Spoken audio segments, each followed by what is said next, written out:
السلام علیکم ورحمۃ اللہ۔ حضرت ایوب علیہ السلام کا نام آپ نے ضرور سنا ہوگا۔ حضرت ایوب علیہ السلام اللہ پاک کے وہ پیغمبر ہیں جن کا ذکر اللہ پاک نے خود قرآن میں کیا ہے۔ حضرت ایوب علیہ السلام کو اللہ تعالیٰ نے بہت سارے باغات، بہت خوبصورت اولاد عطا فرمائی تھی۔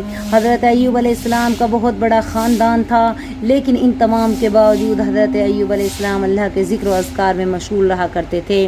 اللہ تعالیٰ نے ان کو آزمایا، ان کے مویشی ایک ایک کر کے مرنے لگے، ان کا مال و دولت ختم ہونے لگا، ان کے باغات ویران ہو گئے، ان کی فصلیں تباہ و برباد ہو گئی اور ان کی اولاد مرنے لگی۔ حضرت ایوب علیہ السلام اس پہ صبر کرتے رہے، اللہ کا شکر ادا کرتے رہے اور کہا کرتے اللہ تیری امانت تھی جو تو نے مجھ سے لے لی۔ اب حضرت ایوب علیہ السلام کو اللہ رب العالمین نے ایک سخت تکلیف دینے والی بیماری میں مبتلا کر دیا۔ ان کے سارے جسم میں پھوڑے نکل آئے، جن میں پیپ پڑ گئی، بدن کی کھال جگہ جگہ سے پھٹ گئی جس سے سیاہ رنگ کا خون نکلتا تھا۔ حضرت ایوب کی بیوی جن کا نام رحمت تھا بڑی نیک تھی، انہوں نے اپنے شوہر کا بہت علاج کیا، لیکن بیماری بڑھتی ہی چلی گئی۔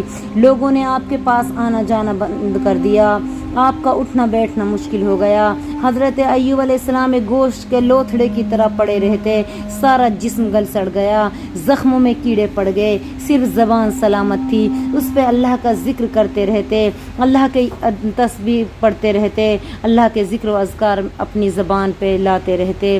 اب حضرت ایوب علیہ السلام اللہ پاک کے سامنے سجدہ ریز ہوئے اور اللہ پاک سے دعا کی، او میرے پروردگار، او میرے رب، انی مسنی الضر وانت ارحم الراحمین، اے میرے رب مجھے مصیبت نے گھیر لیا اور تجھ سے بڑھ کے مجھ پہ رحم کرنے والا کوئی نہیں ہے، اے اللہ تو مجھ پہ رحم کر۔ اس وقت اللہ کی رحمت جوش میں آئی۔ اللہ تعالیٰ نے حضرت ایوب علیہ السلام کو حکم دیا کہ اپنے پاؤں کو زمین پہ مارو۔ انہوں نے پاؤں زمین پہ مارا تو وہاں سے پانی کا چشمہ پھوٹ نکلا۔ اللہ نے فرمایا یہ نہانے اور پینے کے لیے پانی ہے۔ حضرت ایوب نے اس چشمے کا پانی پیا اور غسل کیا تو ان کی بیماری دور ہو گئی، جیسے کبھی انہیں کوئی بیماری ہی نہیں تھی۔ ان کا جسم پہلے کی طرح خوبصورت اور طاقتور ہو گیا۔